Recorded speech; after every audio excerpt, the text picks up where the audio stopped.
Hi mga beshi ko. So ayun, get ready with me tayo.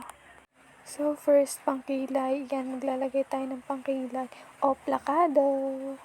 Makikita naman natin magkaiba. So dito naman tayo sa kabilang side. At yun, makikita nyo, okay na ang ating kilay. Dito, nag-sunblock lang ako. Yan. At yan, magsisimula na tayo. Maglalagay tayo foundation. At yan, maglalagay na tayo. At boom, meron na. So, i-blend naman natin yan hanggang sa maging maayos. At yan, okay na tayo sa foundation. Sunod. So, ayan, concealer naman tayo at contour. Yan, naglalagay na tayo concealer. Naglagay din ako dyan ng contour.